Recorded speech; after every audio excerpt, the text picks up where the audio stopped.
আমরা কন্টিনিউ করি। তো আমরা পড়ছিলাম যে তোমাদের কঠিন পদার্থের বৈশিষ্ট্যের ভিতরে আমরা বলছিলাম যেটা সেটা হলো আন্তঃআণবিক দূরত্ব নিয়ে, আর হচ্ছে বল। হ্যাঁ, দুইটা জিনিস শিখছি যে কঠিন পদার্থের ভিতরে আন্তঃআণবিক দূরত্বটা তোমার হচ্ছে কম থাকে। ঠিক আছে, এখন কণার মধ্যে কি অবস্থাটা হয় সেটা আমরা একটু দেখার চেষ্টা করি যে কণাগুলোর মধ্যে কি অবস্থাটা হয়। তো ধরি আমরা এটা একটা কঠিন পদার্থ বানাই, আমরা এটা একটু কঠিন পদার্থ, তো আমরা নাম দেই এ কণা, এটা নাম দেই বি কণা, এটা নাম দেই সি কণা, এটা নাম ডি কণা, নাম দিলাম আর কি। তো নাম দিলে আমাদের এটা হলো ঠিক আছে। হ্যাঁ, তো আমরা এখানে কি করলাম, এখানে প্রত্যেকটা কণার একটা আমরা নাম দিলাম। তো এই কণা যেটা আছে, কণা বা আমরা না কিছু না, আবার হ্যালো, হ্যাঁ স্যার। তো এ অণু, বি অণু, সি অণু, ডি অণু, ই অণু, এফ জি অণু, এগুলো সবগুলো একই অণু, সেম অণু। তো কঠিন পদার্থের অণুগুলোর ভিতরে এটা অণুগুলোর কি অবস্থা হয়, অণুগুলো আমরা শিখলাম যেটা হচ্ছে যে তোমার হচ্ছে এগুলোর ভিতরে আন্তঃআণবিক দূরত্ব কম থাকে, হচ্ছে কি তাই না, দূরত্ব কম থাকে। এক নম্বর বৈশিষ্ট্য। দুই নম্বর বৈশিষ্ট্য বললাম যে সন্নিবিষ্ট অবস্থা থাকে, কণাগুলো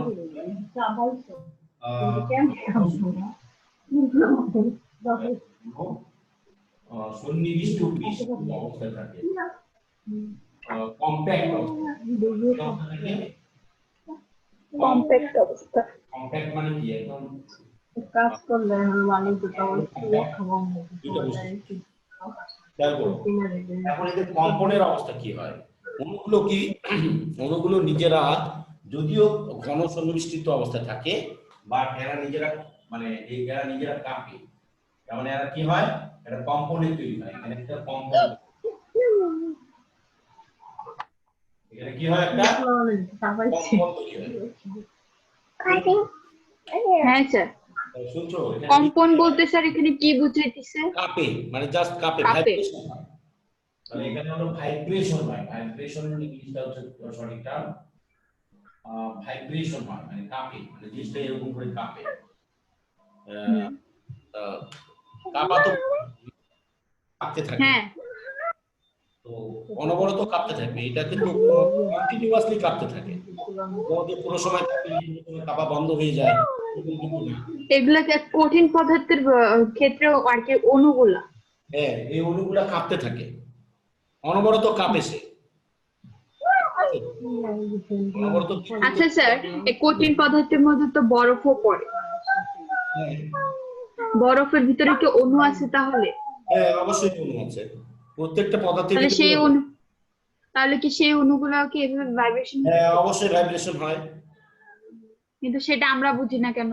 আমরা বুঝি না কারণ এটা হচ্ছে আমরা বুঝতে পারি না, বাট এগুলা কম্পন তৈরি হয়। আমরা বুঝি না, বাট এটা কম্পন তৈরি হয়, ওদের নিজেদের ভিতরে কাঁপে আর কি। প্রত্যেকটা পদার্থই তার তোমার হচ্ছে অণুগুলো কম্পন তৈরি হয় একটা। আচ্ছা, এখন কম্পন যদি তৈরি হয়, তো কঠিন পদার্থের অণুগুলোর ভিতরে কম্পন তৈরি হলেও,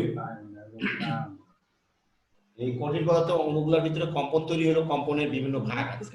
কম্পনটা কিভাবে হয়, কম্পনটা হতে পারে এরকম যে মানে একটা আরেকটাকে ধাক্কা দেয়, তার মানে একটা এ বি কে মানে ধাক্কা দিতে পারে, এ আর বি কে ধাক্কা দেয়, ধাক্কা দেয়, ধাক্কা দেয়, এইভাবে কাঁপে আর কি।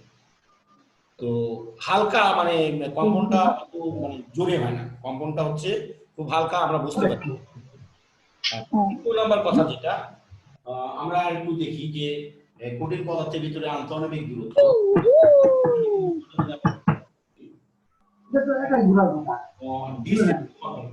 ধরো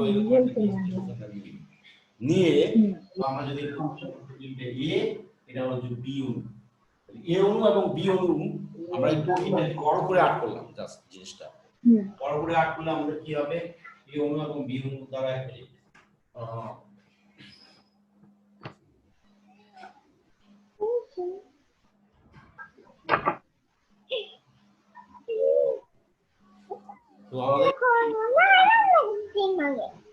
এখানে আমরা কি বলছিলাম, পরমাণু বা পরমাণু স্থির অবস্থায়, পরমাণু স্বাধীন অবস্থায় থাকে না। একটা কথা বলছিলাম এর আগে, পরমাণু স্বাধীন অবস্থায় থাকে না বুঝছিলাম। হ্যালো, হ্যাঁ স্যার। পরমাণু স্বাধীন অবস্থায় থাকে না, এই একটা কথা বলা হচ্ছিল। পরমাণু স্বাধীন অবস্থায় থাকে না। আচ্ছা, এখন কেন থাকে না বা কি কারণে থাকে না, পরমাণু কেন স্বাধীন অবস্থায় থাকতে পারে না? পরমাণুগুলো কখনোই স্বাধীন অবস্থায় থাকে না, একটার সঙ্গে আরেকটা যুক্ত অবস্থায় থাকে, কারণ আমরা ব্যাখ্যা করছি। এখন আমরা দেখি যে এটাকে যদি দূরে সরাই দিই, কোনো কারণে একে যদি আমি মানে এর সঙ্গে একটা নির্দিষ্ট ডিসটেন্স সে বজায় রাখে, তার মানে এ এর সঙ্গে একটা বি এর একটা ডিসটেন্স বজায় থাকে, প্রত্যেকটা নির্দিষ্ট দূরত্ব বজায় থাকে, আন্তঃআণবিক দূরত্ব, যেটা দূরত্ব বলতে আন্তঃআণবিক দূরত্ব বজায় রাখে, একটা স্থির অবস্থায় থাকে। মানে হচ্ছে এ স্থির অবস্থা, প্রত্যেকটা পদার্থে, কঠিন হোক, তরল হোক, গ্যাসীয় পদার্থ হোক, একটা নির্দিষ্ট দূরত্ব সবসময় সে বজায়। কি বলছি বলো তো জিম? আর কি পরমাণু সবসময় একটি নির্দিষ্ট দূরত্ব বজায় রাখে, প্রত্যেকটা পদার্থ তার একটা নির্দিষ্ট দূরত্ব বজায় রাখে, এখান থেকে বজায় রাখে। মনে করো এ থেকে বি এর ন্যানোমিটার, আমরা করি এ থেকে বি এর দূরত্ব 10 ন্যানোমিটার। যদি কোনো কারণে আমি যদি 10 ন্যানোমিটারটা যদি চেঞ্জ করে দিই, ধরো আমি 10 ন্যানোমিটার চেঞ্জ করি, ভালোভাবে খেয়াল করার চেষ্টা করো। আচ্ছা স্যার, ন্যানোমিটার মানে কি? ন্যানো মানে হচ্ছে যে 1 মিটারকে তোমার হচ্ছে ন্যানোমিটার বলতে আমরা যেটা বুঝি 10 to the power -9 metre equal to 1 nanometre, এরকম মানে 10 এর উপর 1 দিয়ে তোমার হচ্ছে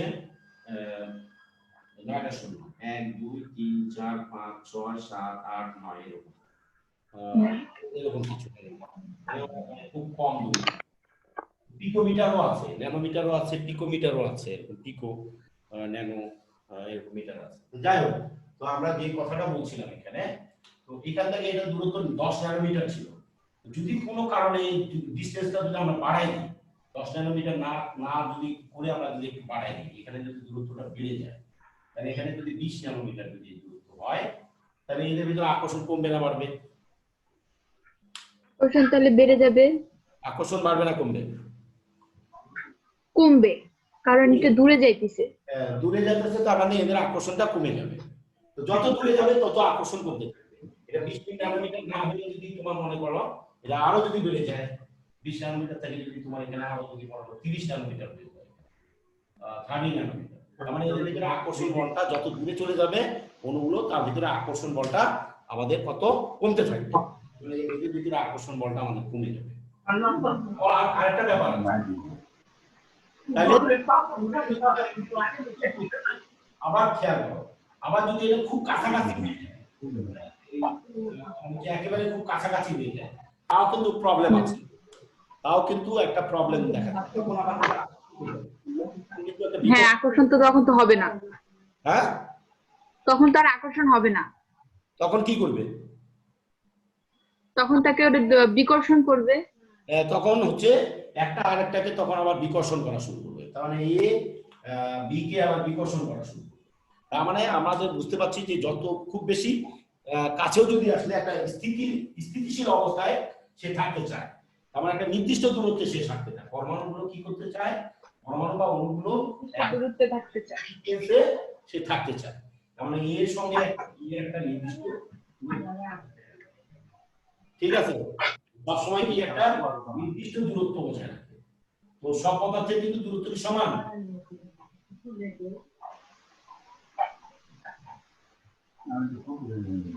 তাহলে সব পদার্থের ক্ষেত্রে কি নির্দিষ্ট দূরত্ব থাকে এক? সব পদার্থের ক্ষেত্রে কি 10 ন্যানোমিটার না, ভিন্ন ভিন্ন থাকবে। ভিন্ন ভিন্ন থাকবে, তার মানে এটা আলাদা আলাদা থাকবে, কোনো ক্রমেই তোমার এক হতে পারে না। লোহার একরকম হবে, তামার একরকম হবে, সীসার একরকম হবে, তারপর হচ্ছে সোনার একরকম হবে, এরকম আর কি। তো এক একটা তোমার হচ্ছে এক এক রকম হবে। তরল পদার্থের আরেক রকম হবে, তরল পদার্থের দূরত্ব আরেক রকম হবে। তো স্থিতিশীল অবস্থাটা আমরা যদি এরকম করি যে ঠিক এরকম যদি আমরা চিন্তা করি এখান থেকে এটা দূরত্ব, তো এটা একটা এ এবং এটা বি, আমরা ধরে নিলাম এটা এ এবং এটা বি। তার মানে এখানে এমন একটা দূরত্ব আছে যে দূরত্বটা থাকলে সে মানে এদের ভিতরে একটা মানে সবচেয়ে বেশি আকর্ষণ মানে অনুভব হবে, সবচেয়ে বেশি আকর্ষণ অনুভব হবে। তো আমার মনে করো এই বস্তুটা যদি আমার এই পজিশনে থাকতো, এই বস্তুটাকে যদি এই পজিশনে থাকতো, তাহলে কি হতো, সবচেয়ে বেশি বলে আকর্ষণ করতো, সবচেয়ে বেশি বলে আকর্ষণ করতো।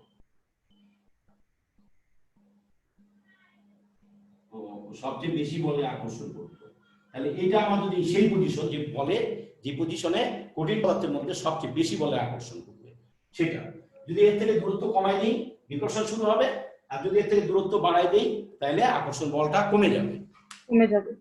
ঠিক আছে, এইটা বুঝতে পারছো? জি স্যার, বুঝছি। আচ্ছা, তো তাই যদি হয়, আমরা যদি তাই বুঝে থাকি, তো এখন আমরা দেখি যে এর গতিটা কিরকম হয়। এরা শুধুমাত্র কাঁপতে থাকে, আমরা বলছিলাম যেটা কাঁপতে থাকে, কিন্তু এর কোনো ঘূর্ণন গতি নেই। তাহলে এখানে আমাদের আরেকটা বৈশিষ্ট্য আছে যে এর কোনো কঠিন পদার্থের অণুগুলোর কোনো ঘূর্ণন গতি নেই। কঠিন পদার্থের অণুগুলোর কোনো ঘূর্ণন গতি নেই, ঘূর্ণন গতি নেই, ঘূর্ণন গতি নেই, স্থানান্তর গতি নেই, কোনো স্থানান্তর গতিও নাই। স্থানান্তর গতি মানে কি, তার মানে এই অণুগুলো এই এটা ঘূর্ণন গতি মানে এইভাবে ঘুরে না, কখনো সেইভাবে ঘুরে না, মানে একটা জায়গায় থেকে সেই স্থির থাকে। এই পদার্থটা ধরো এটা একটা তোমার হচ্ছে মনে করো এ কে কেন্দ্র করে বি মনে করো এইভাবে ঘুরতেছে, এরকম কোনো ঘূর্ণন গতি নেই। এটা যদি বি এদিকে কখনো আসবে না, তাহলে বিটা কখনো কি এদিকে আসবে না, এর কোনো ঘূর্ণন আসবে না। ঠিক আছে? জি। এর কোনো ঘূর্ণন গতিও নেই, এর কোনো স্থানান্তর গতিও নেই, এর কোনো কি নাই, স্থানান্তর গতি নাই, স্থানান্তর হইতে পারে না। তার মানে এখানে কম্প্যাক্ট অবস্থায় আছে, একেবারে খুব মানে চেপে চেপে থাকে অণুগুলা, যার কারণে এটার কোনো গতিও নাই, স্থানান্তর গতিও নাই। তাহলে এটা থেকে আমরা কি প্রমাণিত হয়, যদি না থাকে স্থানান্তর গতিও যদি না থাকে এবং ঘূর্ণন গতিও যদি না থাকে, তাহলে কি হয়, স্থানান্তর গতি কি হবে, তাহলে এই কঠিন পদার্থের তাহলে একটা নির্দিষ্ট আকার এবং আয়তন এই কারণেই থাকে। ঠিক আছে, তাহলে আমাদের এই জিনিসটা একটু আরেকবার বুঝাই দেন না। হ্যাঁ, এইগুলো একটু আরেকবার বুঝাই দেন না, এই যে স্থানান্তর গতি আবর্তন গতি। হ্যাঁ, তো আমি তোমাদের বলি যেটা প্রশ্ন হলো, যেটা প্রশ্নের উত্তর, এখন আমরা প্রশ্ন এখান থেকে বের করি। প্রশ্ন হলো যে কঠিন পদার্থের নির্দিষ্ট আকার এবং আকৃতি, নির্দিষ্ট আকার আকৃতি এবং আয়তন থাকে কেন, নির্দিষ্ট আকার আকৃতি এবং আয়তন থাকে কেন, আকার অথবা আকৃতি অথবা আয়তন আছে কেন, এটা হলো মূল প্রশ্ন। আয়তন আছে কেন, কি কারণে পাওয়া যাবে, কেন আকার আকৃতি আছে, আকার আকৃতি এই কারণেই আছে। তাহলে পয়েন্ট কি কি এখান থেকে বের হতে পারে, যে এগুলা হলো তোমার হচ্ছে আন্তঃআণবিক দূরত্ব কম, ঘন সন্নিবিষ্ট অবস্থায় থাকে, কোনো কঠিন পদার্থের অণুগুলোর কোনো ঘূর্ণন গতি এবং স্থানান্তর গতি নেই। ঠিক আছে, যার কারণে কঠিন পদার্থ যেহেতু অণুগুলা স্থানান্তর হয় না, অণুগুলা স্থানান্তর হইলে, অণুগুলা যদি স্থানান্তর হইতো তাহলে সেটা আর কঠিন পদার্থ থাকতো না। কথা কি ক্লিয়ার? তাহলে সেটা কি পদার্থ হয়ে যেত? তরল পদার্থ হইতো অথবা গ্যাসীয় হয়ে যেত।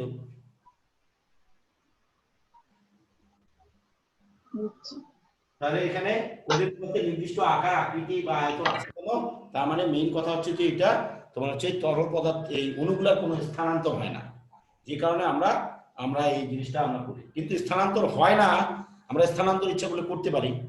তার কঠিন হবে, কঠিন পদার্থের তরলে পরিণত করতে গেলে আমাকে তাপ দিতে হবে, হিট প্রয়োগ করতে হবে। হিট প্রয়োগ করলে বা অন্য কোনো হিট প্রয়োগ না করা পর্যন্ত আমাদের এটা আর স্থানান্তর হওয়া সম্ভব না। বুঝতে পারছো কি বলছি? জি স্যার। এরপরে আমরা নেক্সট কোশ্চেনে যাই। বৈশিষ্ট্যগুলোর মধ্যে যায়। আচ্ছা, এখন যদি এই এর ধর্মগুলো কি কি আছে, এই ধর্মগুলো বা কি কি আছে, বৈশিষ্ট্য বা ধর্ম আমরা বলতে পারি, এই ধর্ম হিসেবে বলতে পারি। এই ধর্ম আর কি কি কি থাকতে পারে, চাপ প্রয়োগ করলে। তো আমরা একটা কঠিন পদার্থকে আমি যদি বাইরে চাপ প্রয়োগ করি, ধরো এটা একটা আয়রন, লোহার একটা খণ্ড, তো লোহার খণ্ড, এটা কিসের খণ্ড? লোহার খণ্ড। লোহার খণ্ড। তো আমি বাইরে থেকে যদি চাপ প্রয়োগ করি, এখান থেকে যদি চাপ প্রয়োগ করি, ধরো এখানে আমি একটা প্রেসার দিলাম, চাপ প্রয়োগ করলাম। চাপ বলতে কিন্তু ওই যে ইয়া না, তোমার হচ্ছে হাতুড়ি দিয়ে পিটানো না, এখানে হাতুড়ি দিয়ে পিটানো আলাদা জিনিস। কিন্তু আমি যদি চাপ প্রয়োগ করি, চাপ প্রয়োগ করলে এটাকে সহজে তার এত ঘন সন্নিবেষ্টিত অবস্থায় থাকে যে এটা তখন চাপ প্রয়োগ করলেও এটা কোনো পরিবর্তন হয় না। চাপ প্রয়োগ করলেও এটা কি হয় না, তোমার হলো আয়তনের পরিবর্তন করানো যায় না, সহজে যায় না আর কি। বাহ্যিক চাপ প্রয়োগ করলেও আয়তনের পরিবর্তন করানো সম্ভব হয় না। তো এইটা একটা বৈশিষ্ট্য। তার মানে এখানে একটা প্রেসার দিলেও পি যদি এখানে প্রয়োগ করি, পি যদি দিই, তাহলে এখানেও তার আয়তনের পরিবর্তন হবে না। এটা একটা বৈশিষ্ট্য গেল। তারপরে আর যদি বৈশিষ্ট্য কি থাকতে পারে, কঠিন পদার্থের ভিতরে বৈশিষ্ট্য আর কি কি থাকতে পারে, যে এটাকে এটা কখন স্থির থাকে, আমরা এখন দেখি যে এটাকে কখন স্থির থাকে আর কখন তোমার হচ্ছে গতিশীল হয়। কণাগুলো তো নিজেরাই কাঁপতে থাকে, নিজের স্থানে থেকেই কাঁপতে থাকে বা কম্পন হয়, কিন্তু এটাকে গতিশীল করতে চায়। তো পরম শূন্য তাপমাত্রা, এখন আমরা দেখি পরম শূন্য তাপমাত্রা। পরম শূন্য তাপমাত্রা, পরম শূন্য তাপমাত্রা হচ্ছে আমরা সেই তাপমাত্রাকে বলি যে তাপমাত্রায় গ্যাসের আয়তন 0 হয়ে যায়, গ্যাসের কোনো আয়তন থাকে না, সেই তাপমাত্রাকে আমরা বলি পরম শূন্য তাপমাত্রা। কি বলছি তোমার, যে তাপমাত্রায় গ্যাসে কোনো আয়তন থাকে না, আয়তন শূন্য হয়ে যায়, গ্যাসের আয়তন হয়ে যায়, সেই তাপমাত্রাকে আমরা বলি পরম শূন্য তাপমাত্রা। পরম শূন্য তাপমাত্রা। তো পরম শূন্য তাপমাত্রা মানে আমরা পরম শূন্য তাপমাত্রা কত, পরম শূন্য তাপমাত্রা হচ্ছে 273 কেলভিন, আমরা বলি কেলভিন, 273 কেলভিন। পরম শূন্য, এটা কি পরম শূন্য তাপমাত্রার মান? হ্যাঁ, পরম শূন্য তাপমাত্রার মান। এটাকে আমরা বলি 0 ডিগ্রি, 0 ডিগ্রি সেন্টিগ্রেডটাকে আমরা পরম শূন্য হিসেবে, সেন্টিগ্রেড স্কেলে 0 ডিগ্রি, সেন্টিগ্রেড স্কেলে 0 ডিগ্রি, আর এটা হলো কেলভিন স্কেলে। এটা এই স্কেল দুইটা আছে, একটা হলো সেন্টিগ্রেড স্কেল আর যে কেলভিন স্কেল, এটাকে নাম Kelvin, Kelvin scale, Kelvin scale, আর এটা হলো সেন্টিগ্রেড স্কেল।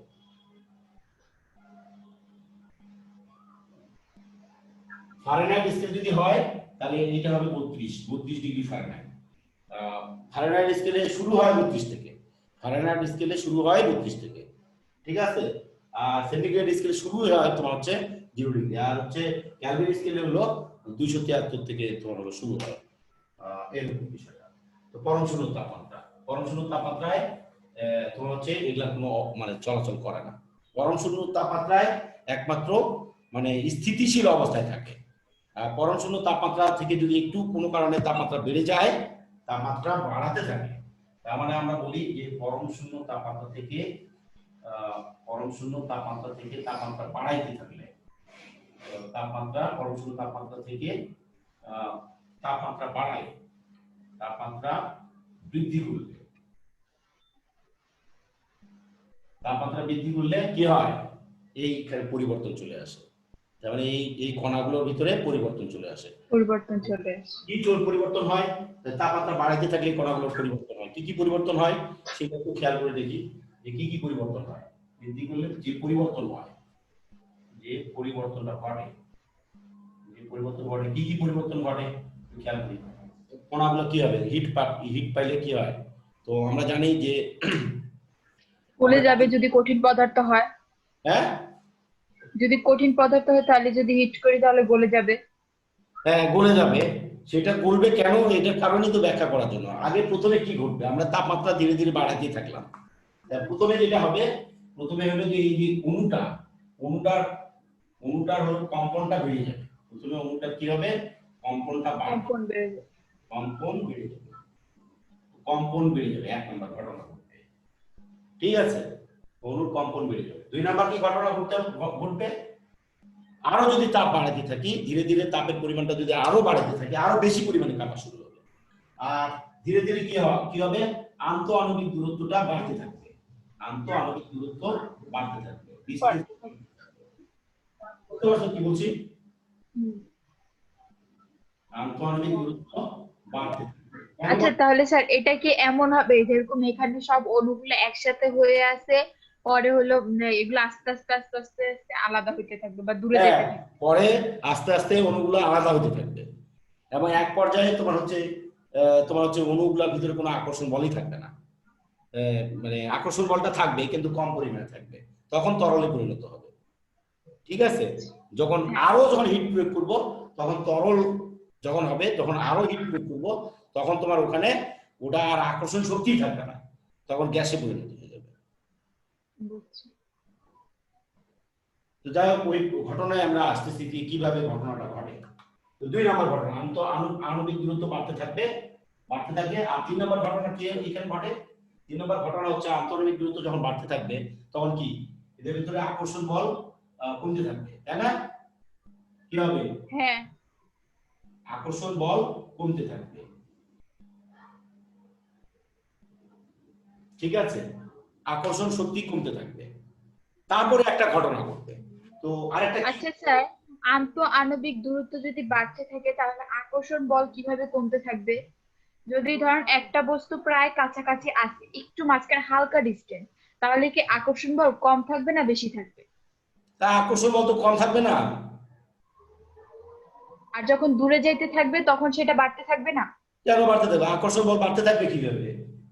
তো তুমি এই সূত্র অনুযায়ী কি হয়, তোমাদের এই সূত্র তো বলা হলো G = G_m1 m2 বাই হলো d স্কয়ার। d এর মান বাড়তে থাকলে ভাগফল কমে যাবে না? এই d এর মান যদি বাড়ে তাহলে কি ভাগফলটা কমে যাবে না? তো আকর্ষণ বলটা কি হবে? হ্যাঁ হ্যাঁ, বুঝছি এবার। আচ্ছা, তাহলে এই সূত্র তো তোমাদের সবসময় চিন্তা করতে হবে, না তো হবে না। তো এইটা দেখো, এটা হলো আকর্ষণ বল কমতে থাকবে। তাহলে আকর্ষণ বল কমতে থাকবে, আর কি ঘটনাটা ঘটবে? আর ঘটনাটা ঘটবে যেটা, সেটা এইটা হলো একটা অণুগুলা একটা গতিশক্তি লাভ করবে। অণুগুলা কি হবে? একটা গতিশক্তি লাভ করবে। কারণ হচ্ছে গতিশক্তি লাভ করবে, তো অণুগুলো আমাদের কি হবে, আমরা একটু নিচে করি। 4 নম্বরে ঘটনা ঘটবে যে এই অণুগুলো একটা গতিশক্তি লাভ করবে, গতিশক্তি লাভ করবে। কিভাবে লাভ করবে? গতিশক্তি লাভ করবে কিভাবে? তাপমাত্রা বাড়াইলে গতিশক্তি কিভাবে লাভ করবে? তাপমাত্রা বাড়াইলে গতিশক্তি লাভ করে। কিভাবে লাভ করে গতিশক্তি, সেটা একটু দেখাই। এই 4টা ঘটনা ঘটবে, ঠিক আছে? তো এই তাপমাত্রা বৃদ্ধির কারণে গতিশক্তি লাভ করবে। তো গতিশক্তি যদি লাভ করতে থাকে, তাহলে তারপরে ঘটনাটা কি ঘটবে, সেটা আমি এই অণুগুলো কেন গতিশক্তি লাভ করবে সেটার কারণ আমি একটু পরে ব্যাখ্যা দিচ্ছি। এটার একটা কারণ তো অবশ্যই আছে কেন গতিশক্তি লাভ করবে, ঠিক না? তো এরপরে ঘটনাটা যেটা ঘটবে, আমি তাপ দিচ্ছি, আরো তাপ দিচ্ছি, আরো হিট দিচ্ছি, তাহলে আরো দূরত্ব বাড়তে থাকবে, আন্তঃআণবিক দূরত্বটা আরো কমতে থাকবে, এই বাড়তে থাকবে, আর হলো আকর্ষণ বলটা আরো কমতে থাকবে। এরপরে যে ঘটনাটা ঘটবে, যে এইখানে আন্তঃআণবিক বলের একটা তো মান আছে, আন্তঃআণবিক বলের একটা মান আছে, ঠিক আছে? তো এই যে আন্তঃআণবিক বল যা ছিল, তো আমরা তার আগে একটু বর্ণনা করা দরকার আছে যে আমরা পদার্থ মাত্রই কি হিট দিলে কি হয়, তাপ গ্রহণ করে, তাপ শোষণ করে। তো পদার্থ মাত্রই হিট দিলে কি করে, তাপটা সে নিয়ে নেয়। কেন নিয়ে নেয়? কারণ এই যে ইলেকট্রন গুলো আছে, ইলেকট্রন গুলো তাপ শোষণ করে। এর আগেও বলা হচ্ছে যে ইলেকট্রন গুলো কি তাপ শোষণ করে, তাপ কি করে, শোষণ করে ইলেকট্রন গুলো। তো ইলেকট্রন গুলো তাপ শোষণ করে, তো ইলেকট্রন গুলো তাপ শোষণ করলে কি হবে, সে নিজে হিট হবে। তো পরমাণুটা তোমার হচ্ছে মানে উত্তপ্ত হবে।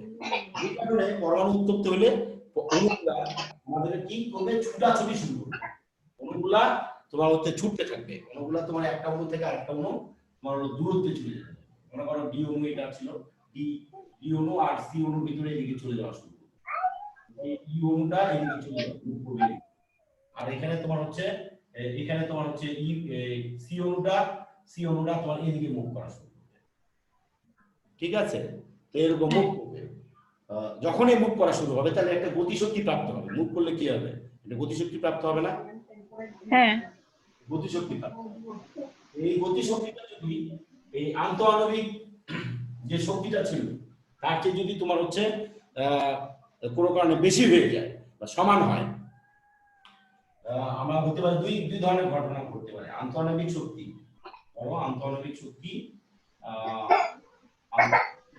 তোমার হচ্ছে মনে করো দুইটা পদার্থের ভিতরে আন্তঃআণবিক শক্তি ছিল, এই দুইটা কণার ভিতরে আন্তঃআণবিক শক্তি ছিল এ এবং বি এর ভিতরে আন্তঃআণবিক শক্তি ছিল মনে করো 10 জুল। কথা বলছি, এই দুইটার ভিতরে আন্তঃআণবিক শক্তি ছিল কত জুল? 10 জুল। 10 জুল ছিল। এই অণুগুলা প্রত্যেকেই গতিশক্তি প্রাপ্ত হয়েছে 10 জুল করে। গতিশক্তি একক জুল, এও 10 জুল প্রাপ্ত হয়েছে, এও 10 জুল প্রাপ্ত হয়েছে, প্রত্যেকেই 10 জুল করে প্রাপ্ত হয়েছে। তখন যখনই আন্তঃআণবিক শক্তি আর গতি এই যে অণুটার গতিশক্তি যখন সমান হয়ে যাবে, ইকুয়াল, তখনই এটা তরলে পরিণত হবে। কি বুঝছো? জি। আর কি আন্তঃআণবিক শক্তিটা যখন বাড়তে থাকবে তখন এটা আন্তঃআণবিক শক্তি এই অণুর যে গতিশক্তি, অণুর গতিশক্তি আন্তঃআণবিক শক্তির সমান হয়, তাহলে ওটা আর তোমার হচ্ছে ওই অবস্থায় থাকবে না, এটা তখন থাকবে না, পরিবর্তন হবে। তখন এটা অবস্থার পরিবর্তন হবে, তখন এটা লিকুইড হয়ে যাবে। তখন কি হবে? এটা লিকুইড হয়ে যাবে, লিকুইড হবে, তরল হয়ে যাবে। তাহলে এখান থেকে আমরা একটা জিনিস ফাইন্ড আউট করে নিলাম যে আন্তঃআণবিক শক্তি ইকুয়াল টু যদি তোমার হচ্ছে অণুগুলোর গতিশক্তি, অণুগুলোর গতিশক্তি যদি হয় সমান, যদি অণুগুলোর গতিশক্তি না করে তাহলে এটা কিসে পরিণত হয়? তাহলে এটা এই জিনিসটা যদি হয় তাহলে এটা তরল হয়ে যাবে, তাহলে তার অবস্থার পরিবর্তন হবে। ক্লিয়ার হয়েছে? হ্যাঁ। এরপরে আমরা যদি নেক্সট ইয়ারে করি, এরপর তরল হয়ে গেল, বস্তুটা কি হলো? তরল হয়ে গেল। এখন তোমার তরল হয়ে গেল, তরল আবারও যদি হিট প্রয়োগ করি তাহলে তরল হয়ে যাওয়ার পরে আবারও যদি হিট প্রয়োগ করি, এখন আবার ফার্দার হিট করব। আমরা কি করতেছি? ফার্দার হিট প্রয়োগ করছি। তাহলে কি হবে? আবার তার দিলে আবারও আন্তঃআণবিক তরল কিন্তু হয়ে গেছে, লিকুইড। খেয়াল করো কিন্তু এখানে কিন্তু আমরা এখন তরল হয়ে গেছে, তরলটাকে আবারও হিট দিচ্ছি, তরলটাকে আবারও হিট প্রয়োগ তরলটাকে আবারও হিট প্রয়োগ করছি। এখানে যদি তরলটাকে আবারও হিট প্রয়োগ করি তাহলে আমার কি হবে? তরলটাকে আবারও হিট প্রয়োগ করলে আমাদের তোমার এটা জলীয় বাষ্পে চলে যাবে। জলীয় বাষ্পে পরিণত হওয়ার প্রসেসটা কি? তার মানে এখানে কি ঘটনা ঘটবে? ফার্স্টে কঠিন থেকে আস্তে আস্তে তরল হবে, তরল থেকে পরে আস্তে আস্তে বায়বীয় হয়ে চলে যাবে। হ্যাঁ, তা সেটা হবে কি? বাতাসে চলে যাবে। সেটা প্রসেসটা তো আমাকে জানতে হবে, প্রসেস না জানলে তো হবে না। তো তোমার এখানে যেটা হবে, প্রথমে এই তরল যে অবস্থায় ছিল এটা এ, এটা মনে করো বি, এ আর বি তোমার হচ্ছে দুইটা কণা। এই অবস্থায় এই ডিসটেন্সে সে তরল অবস্থায় ছিল। এই ডিসটেন্সে কি অবস্থায় ছিল? তরল অবস্থায়। নির্দিষ্ট একটা ডিসটেন্স তরল অবস্থা প্রাপ্ত হবে। তো তরল অবস্থা প্রাপ্ত হলো, এখন আমি আবার হিট দিলাম। তরল অবস্থায় এখন আমরা জানবো যে তরল অবস্থায় কি কি ঘটনা ঘটে সেটা আমরা একটু দেখে নেব। বাড়াবাড়ি করো তুমি, এটা বলছো না?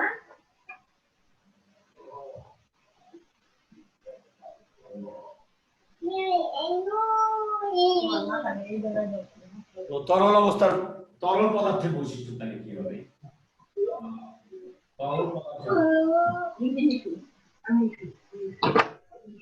তো আমরা এখন শিখবো যে তরল পদার্থের কি কি ধর্মগুলো আছে সেটা নিয়ে আমরা একটু কথা বলবো। শুনছো? জি স্যার।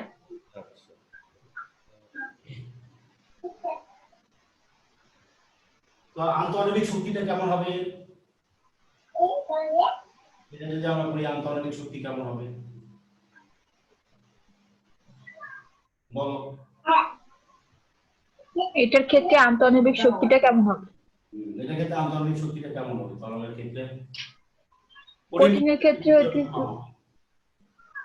ক্ষেত্রে হইতেছিল যে যখন এটা আস্তে আস্তে আর কি একটা অণু আরেকটা অণু থেকে সরতেছিল তখন আন্তঃআণবিক শক্তিটা আহ,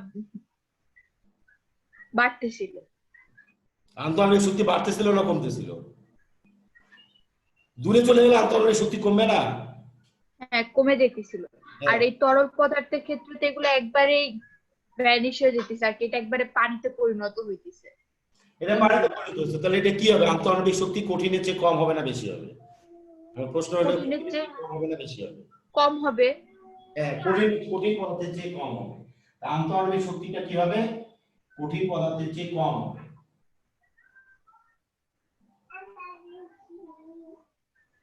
কম হবে, এটা একটা। আর আন্তঃআণবিক দূরত্ব কিরকম হবে? এটা কি হবে তাহলে? আন্তঃআণবিক দূরত্ব কেমন হবে? স্যার এটার কি কোনো দূরত্ব থাকবে? হ্যাঁ, দূরত্ব তো থাকবে, এটারও নির্দিষ্ট দূরত্ব থাকবে। এটা তো ফুল তরল অবস্থায় হইতেছে, তাহলে হ্যাঁ, তারপরও দূরত্ব, একটা নির্দিষ্ট দূরত্ব থাকবে। তাহলে কিভাবে থাকবে? নির্দিষ্ট মানে একটা দূরত্ব বোঝায় রাখবে সে, নাহলে তো তরল থাকবে না। আর যদি নির্দিষ্ট দূরত্বের বাইরে চলে যেত, মনে করো এটা একটা অণু, তো এসে যদি নির্দিষ্ট দূরত্বের মধ্যে যদি থাকতো, মানে এই ধরো এরকম একটা দূরত্বের মধ্যে থাকলো, হয়তো এটা যদি সেন্টার ধরি, সেন্টার থেকে একটা নির্দিষ্ট দূরত্ব তোমার বোঝায় রাখবে সে, বা এটা এখানেও হতে পারে, এখানেও হতে পারে, এখানেও হতে পারে, একটা নির্দিষ্ট দূরত্বে থাকলো। কিন্তু একেবারে তো আউট হয়ে চলে গেল না, এটা তো একদম মানে দূরে চলে গেল না, বুঝলি?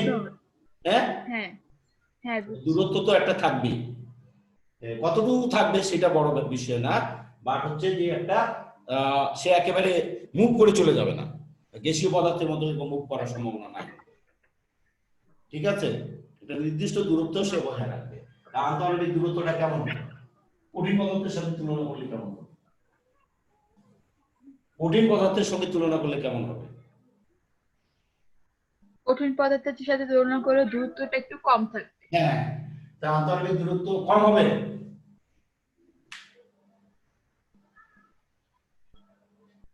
কম হলে তো আকর্ষণ বাড়ে, তাহলে তো কঠিন হয়ে যায়। তাই সিমি, হ্যাঁ, কঠিন পদার্থের চেয়ে কম হবে কিভাবে? আন্তঃআণবিক দূরত্ব কম হলে তো আকর্ষণ বাড়ে যাবে, তাহলে তো আমার কঠিন হয়ে যাবে। তাহলে আন্তঃআণবিক দূরত্ব বেশি হবে, হ্যাঁ, আকর্ষণ বলটা তাহলে কম হবে। হ্যাঁ, কঠিন পদার্থের তো সবচেয়ে কম, তাহলে আন্তঃআণবিক দূরত্বটা কঠিন পদার্থের চেয়ে বেশি হবে, কঠিন পদার্থের চেয়ে বেশি হবে।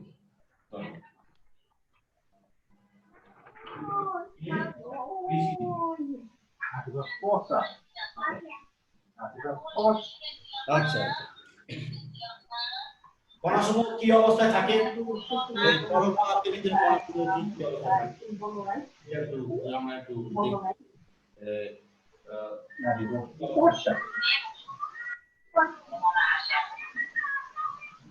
কঠিন পদার্থের ক্ষেত্রে অণুগুলা তোমার হচ্ছে অণুগুলো কি হয়? গুচ্ছাকারে থাকে।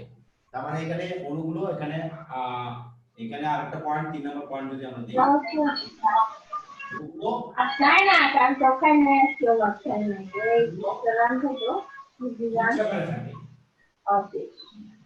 অণুগুলো কিভাবে থাকে? গুচ্ছ আকারে থাকে। গুচ্ছাকারে থাকে। তাহলে এখানে কি হবে? এখানে অণুগুলো যদি গুচ্ছাকারে থাকে, ধরো এখানে গুচ্ছ আকারে থাকলো, এটা হলো অণুগুলো গুচ্ছ, জায়গায় জায়গায় গুচ্ছ আকারে থাকলো। এখানে কিছু থাকলো, এখানে কিছু থাকলো, এরকম একটা কি তৈরি করলো? এখানে কি তৈরি করলো? সব পদার্থ পরমাণুগুলো একসাথে হয়ে গেছে। না, এরকম গুচ্ছ গুচ্ছ আকারে থাকবে। তার মানে এখানে কি, এই একটা গুচ্ছ, এই একটা গুচ্ছ, এই একটা গুচ্ছ, গুচ্ছ গুচ্ছ আকারে থাকে। তো তরল পদার্থের ক্ষেত্রে অণুগুলো কি অবস্থা থাকে? এরকম গুচ্ছ গুচ্ছ আকারে থাকে। আর কি থাকে? এই একটা গেল গুচ্ছ গুচ্ছ আকারে থাকে, এটা একটা 3 নম্বর পয়েন্ট। আর কিভাবে থাকে? আর হচ্ছে থাকে 3 নম্বর পয়েন্ট হয়, 4 নম্বর পয়েন্টে যদি যায় আন্তঃআণবিক আন্তঃআণবিক আন্তঃআণবিক আন্তঃআণবিক স্পেস বলে এটাকে, আন্তঃআণবিক স্পেস বা ফাঁক, আন্তঃআণবিক ফাঁক থাকে, আন্তঃআণবিক ফাঁক থাকে। আন্তঃআণবিক ফাঁক কোনটা? আন্তঃআণবিক ফাঁক বলতে আমরা কি বুঝি? কঠিন পদার্থের ক্ষেত্রে এরকম কোনো আন্তঃআণবিক ফাঁক থাকে না। আমি আবারও বলছি, কিন্তু কঠিন পদার্থের ক্ষেত্রে এরকম কোনো আন্তঃআণবিক ফাঁক আন্তঃআণবিক ফাঁক থাকে না। হ্যাঁ, খেয়াল করো।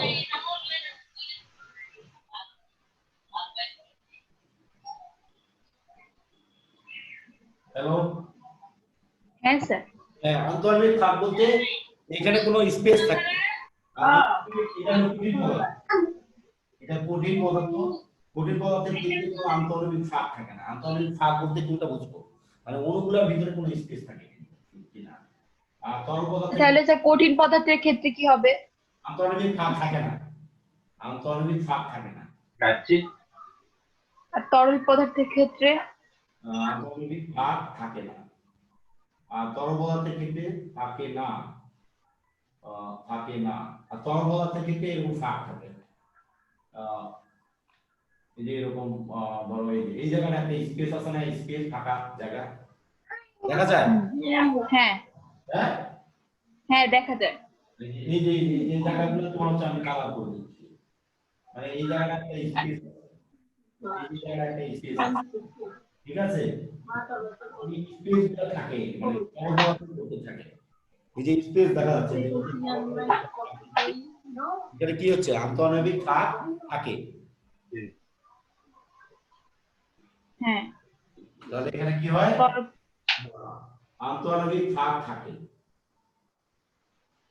আন্তঃআণবিক ফাঁক থাকে। থাকে। এইটা আন্তঃআণবিক মুভমেন্টটা কি হবে? মানে অণুগুলোর গতি কিরকম? তো অণুগুলোর গতি, তো অণুগুলোর গতি আমরা কঠিন পদার্থের সঙ্গে একটু তুলনা করে দেখবো অণুগুলোর গতিটা কিরকম হয়। অণুগুলো কোনো মুভ করতে পারে কিনা, অণুগুলোর গতি বলতে চলাফেরা করবো, গতি আমরা কি করবো না, অণুগুলো চলাফেরা করতে পারে কিনা, অণুগুলো চলাফেরা। কঠিন পদার্থের ক্ষেত্রে কি হয়েছিল? কঠিন পদার্থের ক্ষেত্রে অণুগুলো চলাফেরা করতে পারে নাই। কঠিন পদার্থের ক্ষেত্রে অণুগুলো কি করতে পারে নাই? এটা মুভ করতে পারে নাই। দ্যাট মিন্স এটা খালি কাঁপতে, নিজের জায়গা থেকে কাঁপতে পারছে, খালি কম্পন হয়েছে। আর ওই তরল পদার্থের ক্ষেত্রে এটা হলো কঠিন পদার্থ, কিন্তু এটা হলো কঠিন পদার্থ। কঠিন পদার্থে গেলে শুধুমাত্র কম্পন হয়েছে, নিজের জায়গা থেকে কম্পন হয়েছে। আর এখানে কি তরল পদার্থের ক্ষেত্রে কি হয়েছে? তরল পদার্থে গেলে অণুগুলো চলাচল করতে পারে, অণুগুলো এক জায়গা থেকে আরেক জায়গায় যেতে পারে। এর ঘূর্ণন গতি ছিল না, এর কি ছিল না? ঘূর্ণন গতি ছিল না, স্থানান্তর গতি ছিল না এই তরল কঠিন পদার্থের ক্ষেত্রে। খেয়াল করো, বুঝছিলাম কি? এর ঘূর্ণন গতি ছিল না, ঘূর্ণন গতি ছিল না মানে নেই। আর হচ্ছে আবর্তন গতিও নেই, ঘূর্ণন গতি আবর্তন গতি এরকম নেই। তারপর হচ্ছে আবর্তন ঘূর্ণন প্রায় একই, যাই হোক। তারপরে ঘূর্ণন গতি আর স্থানান্তর গতি, তো এটাও তোমার হচ্ছে স্থানান্তর গতি ছিল না, এটা হলো কঠিন পদার্থ, গতি নেই, এটা হলো কঠিন পদার্থ। তরল পদার্থের কি? তরল পদার্থের ক্ষেত্রে এগুলা কিন্তু আছে, তার মানে এই তরল পদার্থের মুভ করতে পারে। এটা একটা পরমাণু, এটা একটা আমরা অণু, আমরা অণুর কথা বলেছি, ঠিক আছে? তো এটা কি হবে? এই অণুটা মনে করো এটা এ অণু, এটা বি অণু, এটা সি অণু, এটা ডি অণু। এই অণুটা তাহলে এদিকে চলে যেতে পারে, এই অণুটা তাহলে এখানে কি করতে পারে? চলে যেতে পারে, ওদিকে যেতে পারে। হ্যাঁ হ্যাঁ, চলে যেতে পারে। তাহলে এই তো গতি আছে, তো এই চলে যেতে পারে, কিন্তু কতদূর পর্যন্ত চলে যেতে পারে? তার বাইরে কিন্তু যেতে পারে, ঠিক আছে? হ্যাঁ, তাহলে এটা চলে যেতে পারে। আর কি হতে পারে? এটা হলো তোমার হচ্ছে বলতে মানে এই পরমাণুটা এর মধ্যে এটা যদি একটা লিকুইড হয়, জাস্ট আমি একটু আরো ভালোভাবে তোমাকে বর্ণনা যদি দিই, ধরো এইটা মনে করো একটা পদার্থ, তরল পদার্থ, তার মধ্যে মনে করো এর মধ্যে একটা অণু আছে, এই অণুটা এদিকেও যেতে পারে, তাই না? এই অণুটা কি করতে পারে? হ্যাঁ পারে। এইভাবে ঘুরতেও পারে, কিভাবে উপর নিচে মানে অণু তিনবারও চলাচল করতে পারে। অণুগুলো কি করতে পারে? হ্যাঁ চলাচল করতে পারে। মানে তিনটা ধরনের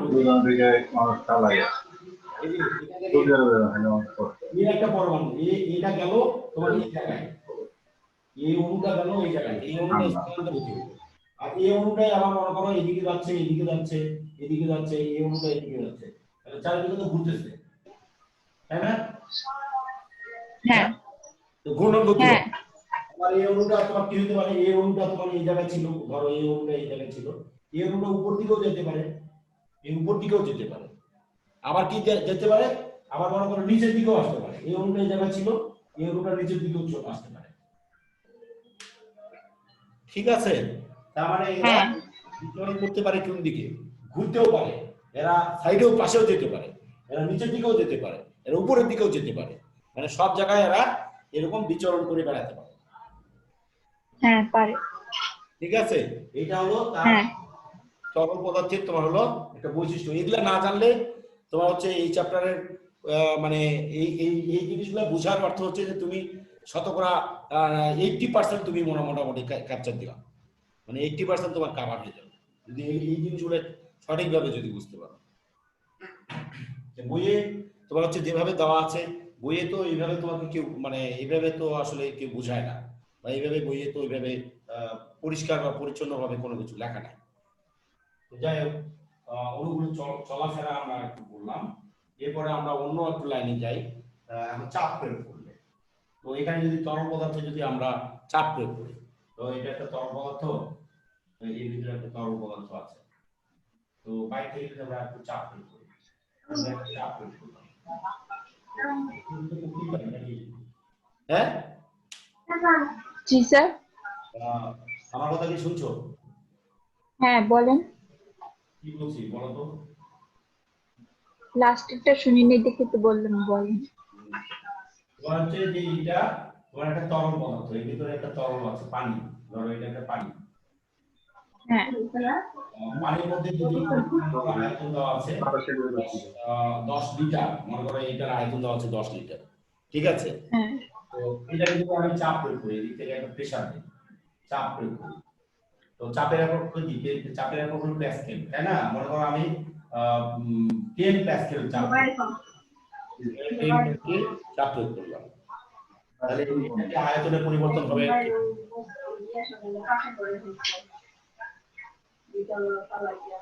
এটাকে যদি চাপ প্রয়োগ করি আমরা এই পানিটাকে, পানির উপর থেকে চাপ প্রয়োগ করলাম, একটা কিছুকে প্রেসার দিলাম, চাপ প্রয়োগ করলাম, তো এই আয়তনের কি পরিবর্তন হবে না হবে না? হবে। হ্যাঁ হবে। কেন হবে? ধরেন একটা বস্তু চাপ যেহেতু প্রয়োগ করব, নিশ্চয়ই ওই বস্তুটার ওয়েটটা একটা আছে, একটা ওয়েট তো আছে সেই বস্তুটার। এই চাপ তো তোমার হলো ওইভাবে প্রয়োগ করে না, চাপ প্রয়োগের তো মানে আলাদা ইয়ে আছে। চাপ প্রয়োগ বলতে আমরা যেভাবে চাপ প্রয়োগ করি, যেমন মনে করো এখান থেকে এই পর্যন্ত আমি মনে করো একটা পিস্টন দিয়ে চাপ প্রয়োগ করি, এই হলো পিস্টন।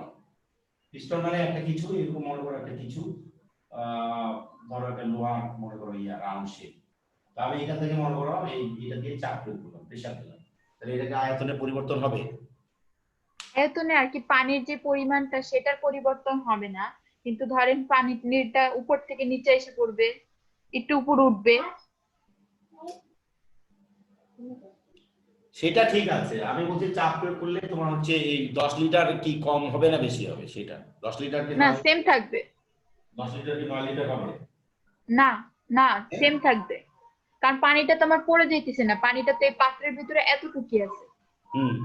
আসলে তা না, আসলে পরিবর্তন কিছুটা হবে, 10 লিটার ঠিক থাকবে না, হয়তো কেন থাকবে না? কিছুটা কমে যাবে, হয়তো একটু কমতে পারে আয়তনটা, ধরো 9 তোমার হচ্ছে 9.9999999 এরকম কিছু একটা হবে, এত লিটার হবে, মানে হালকা একটু কমে যাবে, বাট এটাকে আসলে ধরা যায় না, এটাকে আসলে মানে ম্যাথমেটিক্যালি এই জিনিসটাকে ধরতে এই হয় না। এই এতটুকুই কমবে কেন? হ্যাঁ, এতটুকুই কমবে কেন? এতটুকু প্রশ্ন হলো যে এতটুকু কমবে কেন, কি কারণে কমে গেল, চাপ প্রয়োগ করে গেলে এতটুকুই বা কমবে কেন? প্রশ্ন হলো যেটা, প্রশ্ন হচ্ছে যে এটা প্রশ্নের ব্যাখ্যা যেটা, তো এর আগেই আমরা তোমাদের বলছি যে তরল পদার্থের ভিতরে কি থাকে,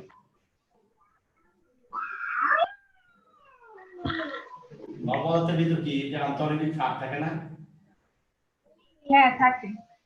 থাকে না ফাঁক, হ্যাঁ থাকে। ফাঁকটা কিছুটা কমে যায়, এই ফাঁকটা কিছুটা কমে যায়, যার কারণে একটু চেপে আসে। বুঝতে পারছো কি বলছি? আন্তঃআণবিক ফাঁকটা কি একটু কমে যায়? হ্যাঁ, একটু কমে যায়, যে কারণে আয়তনটা একটু কমে যায়, কিন্তু ওটা আমরা নরমালি আসলে তরল পদার্থকে আমরা ওইভাবে ধরি না, এটা ম্যাথমেটিক্যালি এই জিনিসটা ধরে না, মানে অঙ্ক করার সময় এটাকে ওই 10 লিটারই ধরে, চাপ প্রয়োগ করে আসলে তোমার হচ্ছে ওই আয়তনের কোনো তরল পদার্থের কোনো পরিবর্তন হয় না, মানে হয় না। কঠিন পদার্থের কি হয়, চাপ প্রয়োগ করে কঠিন পদার্থের আয়তন পরিবর্তন করা যায়, বলো আমাকে, চাপ প্রয়োগ করে কঠিন পদার্থের, এটা কঠিন পদার্থ, এটা হলো কঠিন পদার্থ, আয়তন পরিবর্তন করা যাবে,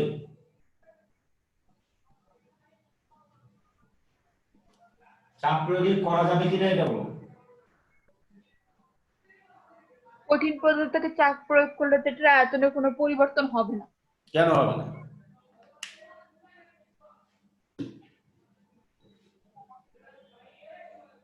এটার আয়তন কিভাবে পরিবর্তন হবে? কারণ সেই পদার্থটা তো কঠিন, অনেক হার্ড।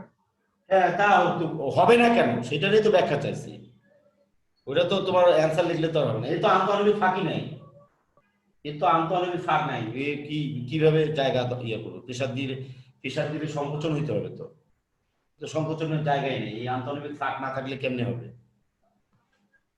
বুঝুনি?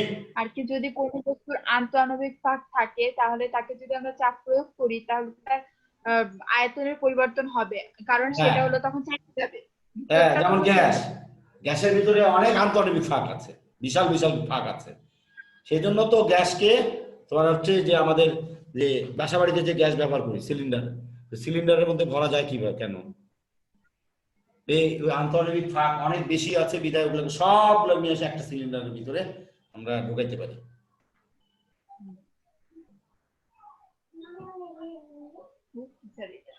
বুঝতে পারছো কি বলছি? হ্যাঁ হ্যাঁ, হ্যাঁ বুঝছি এটা। তার মানে চাপ প্রয়োগ করলে আয়তনের পরিবর্তন তখনই হবে যদি আন্তঃআণবিক ফাঁকের কথাটা যদি থাকে, আন্তঃআণবিক ফাঁক থাকলেই শুধুমাত্র চাপ প্রয়োগ করলে সেটা মানে আয়তন কমে যাবে, তাছাড়া আয়তন কমবে না। ক্লিয়ার হয়েছ? জি স্যার ক্লিয়ার। তো এই পর্যন্ত আমাদের ক্লিয়ার, যদি হয় তুমি যে বই পড়লা, বই পড়ে কি বুঝলা, তাহলে এগুলা বুঝো নাই, জি বই পড়ে কিছু বোঝোনি? বই পড়ে সব আলো জ্বলা লেগে যায়। তো এখন আমরা দেখি যে এখন তরল পদার্থগুলোর মধ্যে কি রকম গতিশক্তি লাভ করে, কিভাবে এই তরল পদার্থের ভিতরে গতিশক্তি কি রকম লাভ করে, এই গতিশক্তি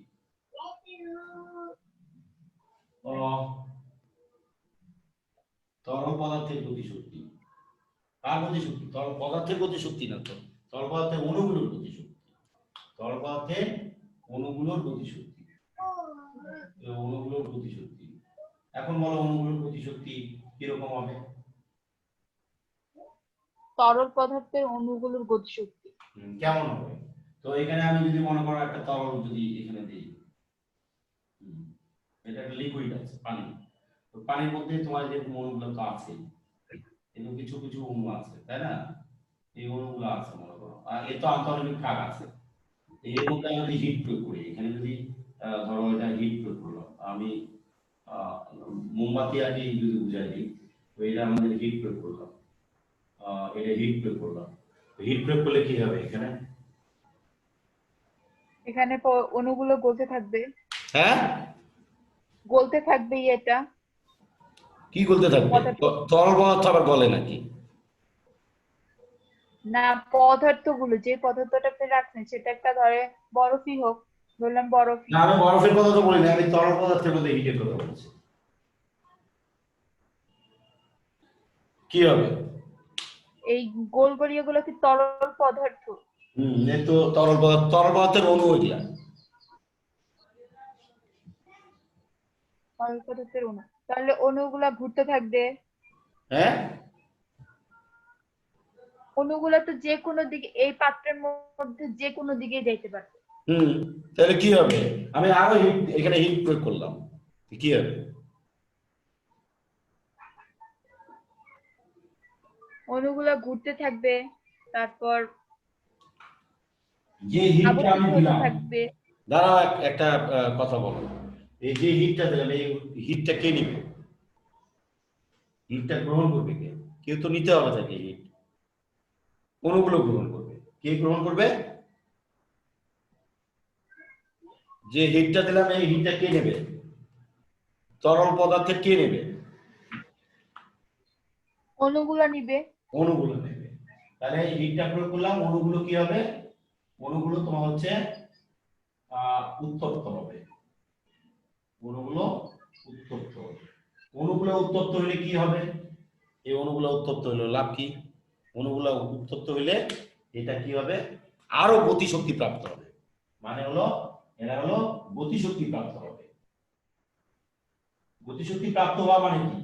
মানে এর যে গতিশক্তি প্রাপ্ত হবে, যে বেগে সে ঘুরতো, যে বেগে সে মুভমেন্ট করতো। বেগ তো আমরা করছি না ফিজিক্সে? হ্যাঁ হ্যাঁ, হ্যাঁ বেগ করছি না ফিজিক্সে? হ্যাঁ। তার মানে এ কি হবে? জি স্যার। এই এই জিনিসটা, তার মানে আমি যদি সংক্ষেপে যদি তোমার বুঝাই দিই জিনিসটা, বেগ বৃদ্ধি প্রাপ্ত হবে। গতিশক্তি প্রাপ্ত হওয়া মানে বেগটা বৃদ্ধি পেয়ে যাওয়া। তার মানে এই বস্তুটা মনে করো, এই কণাটা মনে করো আমাদের এরকম ছিল, এটা এই একটা ইয়ে ছিল। আমি যদি হিট পড়ার আগে, হিট পাওয়ার আগে এটা যদি মনে করো এখানে যাইতে যদি মনে করো যে 1 সেকেন্ড লাগতো, কথা বলতে, এটা যদি ইয়াটা এখানে আসতে তোমার 1 সেকেন্ড লাগতো, হিট প্রয়োগ করার পরে সময় কি বেশি লাগবে না কম লাগবে? হিট দেওয়ার পরে হিট প্রয়োগ করার পর হুম সময় কম লাগবে। সময় কম লাগবে, তার মানে অনেক দ্রুত সে যাবে, তা মুভমেন্টটা তার কি হবে? মুভমেন্টটা গতিশীল বেশি হবে। তার মানে এখানে 1 সেকেন্ডে যদি সে এখানে যেত, তাই এখান থেকে তোমার হচ্ছে মনে করো 0.2 সেকেন্ডে সে এখানে চলে যাবে। তার মানে এগুলা খুব মানে অণুগুলো কি হবে? অণুগুলো খুব চলাফেরা করা শুরু করবে। অণুগুলোর কি হবে? গতিশক্তি বৃদ্ধি পাওয়ার কারণে অণুগুলো চলাফেরা করা শুরু করবে। তাহলে কি হবে? অণুগুলো চলাফেরা করবে কিভাবে? অণুগুলো চলাফেরার কাহিনীটা আমরা বলি, অণুগুলো চলাফেরা করবে কি? ধরো এরকম বিষয়টা, তো আমার এটা একটু বড় করেই আঁকি, অণুগুলো কিভাবে চলাফেরা করে। ধরো এই অণুটা এরকম ছিল, এই অণুটা কি এখানে ছিল, আর এই অণুটা কি হবে? এখানে মনে করো বি অণুটা ছিল, এখানে মনে করো এখানে সি অণুটা ছিল, ছিল এখানে মনে করো ডি অণু ছিল। তাহলে কি হবে? এটা চলাফেরা করবে, একদম নিমেষে এখানে যাবে। এই অণুটা আবার মনে করো, এই অণুটা আবার মনে করো এখানে আসবে, এই অণুটা আবার এখানে যাবে, আবার মনে করো এই অণুটা এখানে যাবে, এই অণুটা আবার এইখানে যাবে, এই অণুটা আবার নিচে নামবে। তার মানে এরকম খুব দ্রুত এই ঘটনাগুলো ঘটবে। তার মানে এখানে কি হবে? এই অণুগুলা তোমার হচ্ছে দ্রুত ঘটনাটা ঘটবে। ধরো একটা চার্জ দিয়ে দিই ল্যাপটপ,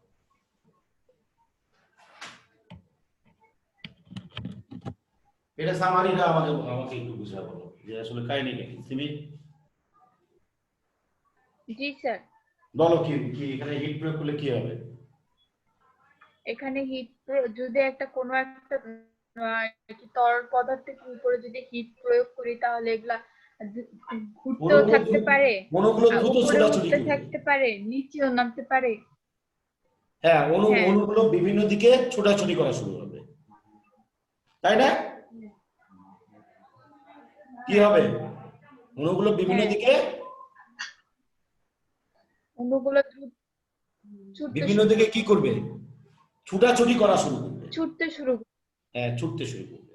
তাহলে এখানে কি করবে? একটা এখানে আমাদের এখানে যদি আমি ইয়া দিই, ধরো তোমার এখানে যদি একটা ঢাকনা দিয়ে দিই, এখানে একটা ঢাকনা আছে, তাহলে কি করবে?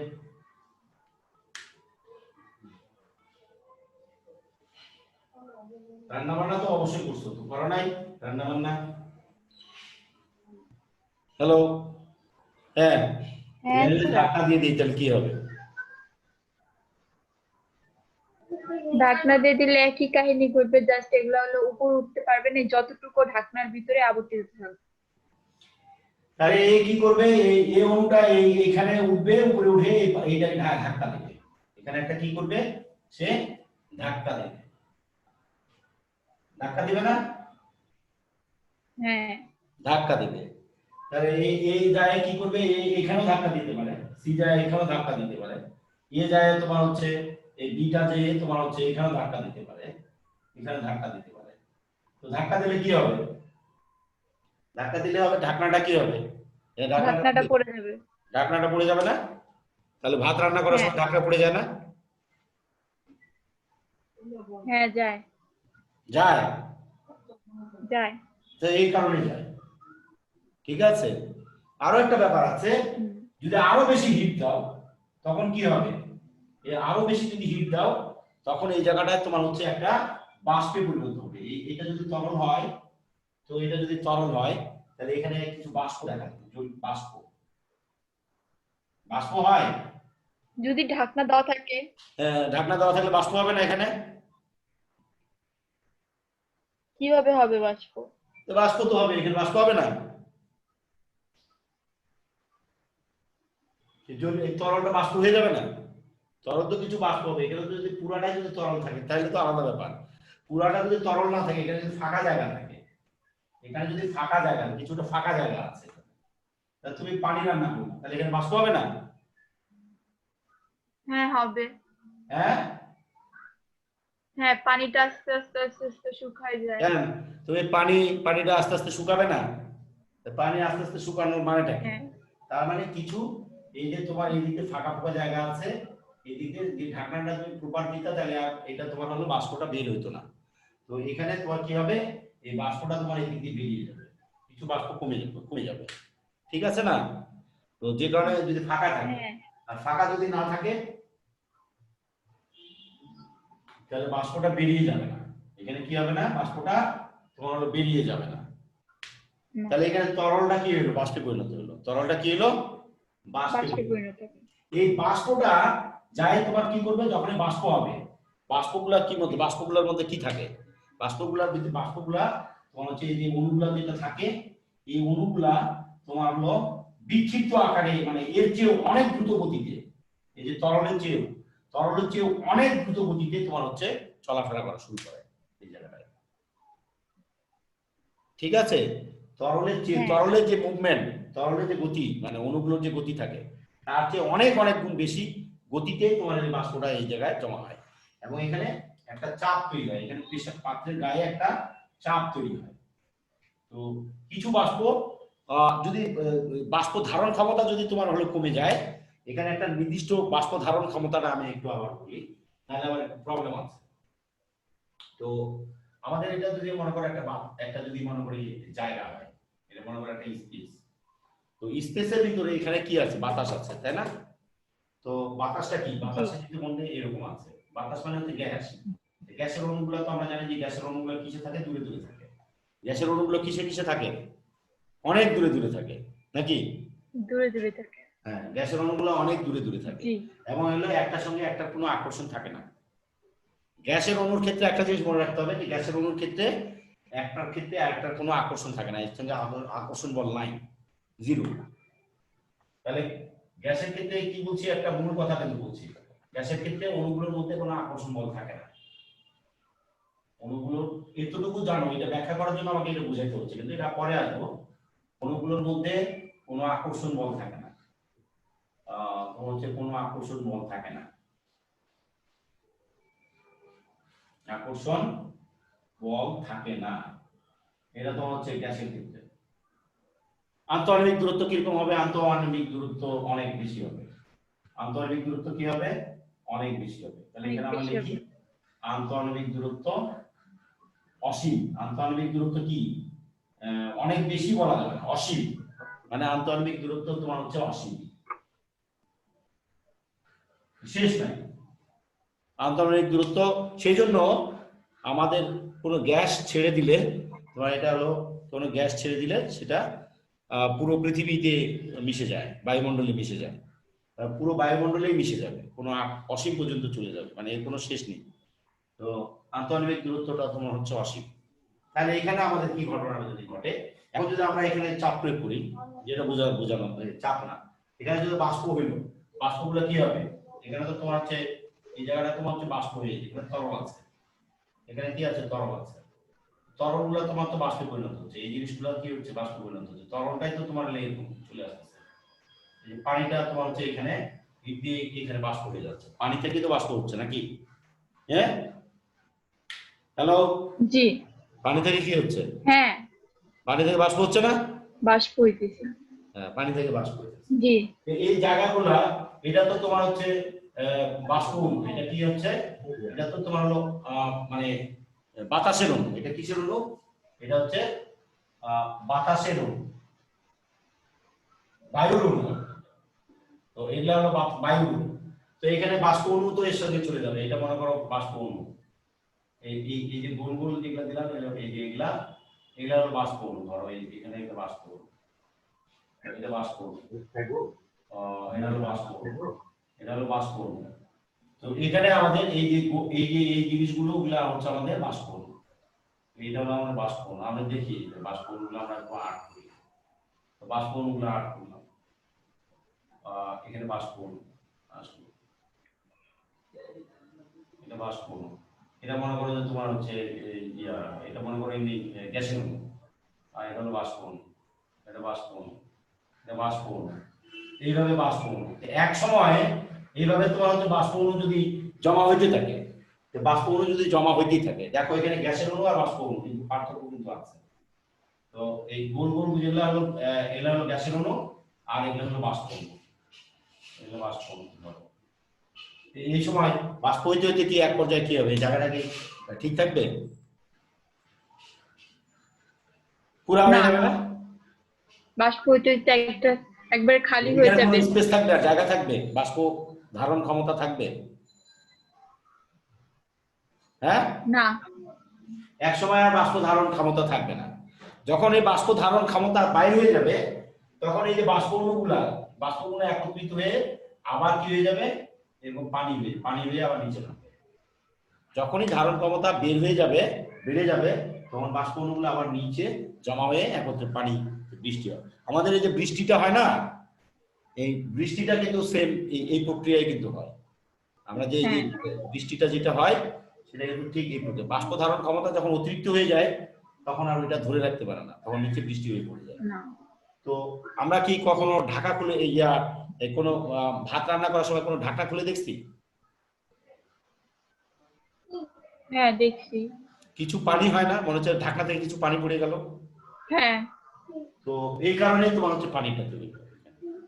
এই যে ধারণ ক্ষমতা আর নাই, তখন কিছুটা পানিতে পরিণত হয়ে তোমার হচ্ছে আবার ওই তরলে ধারণ ক্ষমতার অতিরিক্ত হয়ে গেলে তখন সেটা আবার পানি হয়ে তোমার জমা হয়। বুঝতে পারছো কি? হ্যাঁ স্যার। আচ্ছা, বুঝতে পারছো। তাহলে আমরা বললাম, তাহলে এই যে এখানে যে চাপটা প্রয়োগ করে, এখানে বাষ্পের কারণে যে চাপটা প্রয়োগ করে, এই চাপটাকে আমরা বলি বাষ্পচাপ। বাষ্পচাপের দরকার আছে জানা, তাহলে এটাকে আমরা বলি বাষ্পচাপ। বাষ্পটা ঢাকনার গায়ে যে চাপটা প্রয়োগ করে, এটাকে বলি আমরা বাষ্পচাপ। এই ধর্মটাকে কাজে লাগায় তোমার হলো জেমস ওয়াট এই ধর্মটাকে কাজে লাগায় যে এই ঢাকনাটার উপর একটা চাপ প্রয়োগ করে, তাহলে জেমস ওয়াট এই ধারণাটাকে কাজে লাগায় তোমার হলো বাষ্পীয় ইঞ্জিন আবিষ্কার করেছিল। জেমস ওয়াটের নাম আমরা সবাই শুনছি মনে হয়। এই ধারণাটাকে কাজে লাগায় কি করছিল? বাষ্পীয় ইঞ্জিন। বাষ্পীয় ইঞ্জিন মানে হচ্ছে আগে রেল চালাইতো, এটা দিয়ে একটা রেল লাইন, যেটা আমাদের রেল লাইনে রেল চালানো হয়। তাহলে এখানে এই বাষ্প ইঞ্জিন দিয়ে, হ্যাঁ বাষ্প ইঞ্জিন দিয়ে। হ্যাঁ বাষ্প ইঞ্জিন দিয়ে, যদি একটা ট্রেন চালানো হতো, একদম ট্রেন, তাহলে বুঝো এখানে কত বড় শক্তি পাওয়া যায়, জি, এখানে কত বড় শক্তি পাওয়া যায়। সত্যি পাওয়া যায়। আচ্ছা, তো আমরা কি বুঝছি নাকি যে কি বলছি জি স্যার, বুঝছি এটা। হ্যাঁ আচ্ছা, তাই যদি আমাদের মোটামুটি অনেকটাই আমরা বুঝি, বাষ্প চাপও আমরা বুঝলাম। এরপরে আমরা দেখি আর কিছু ইয়ে করা যায় কিনা। এখন বায়বীয় পদার্থের বৈশিষ্ট্যটা আমরা একটু বলি।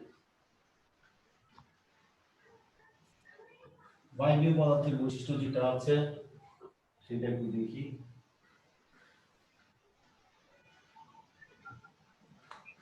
তাহলে আমাদের বায়বীয় পদার্থের বৈশিষ্ট্য, হ্যাঁ বলো।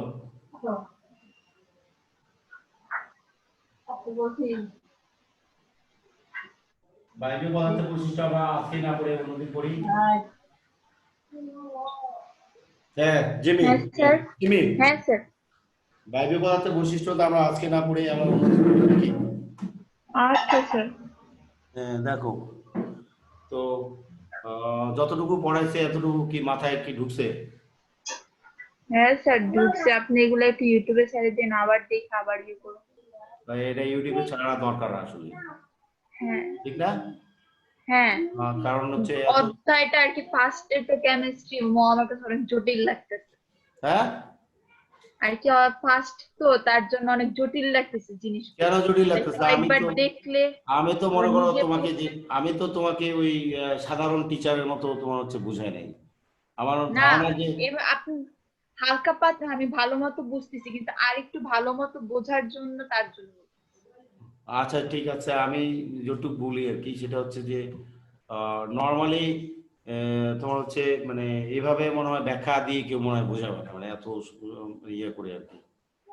প্রত্যেকটা জায়গায় জায়গায় হাত দেওয়া হয়েছে, কোনো জায়গায় তোমার হচ্ছে বাকি নেই, কারণ সহ বিশ্লেষণ করে করে দেওয়া হচ্ছে। হ্যাঁ হ্যাঁ স্যার, রেকর্ডিংটা অফ করে দেন। হ্যালো। আচ্ছা, রেকর্ডিংটা আমি অফ করে দিই, সরি আমি রেকর্ডিং অফ করিনি।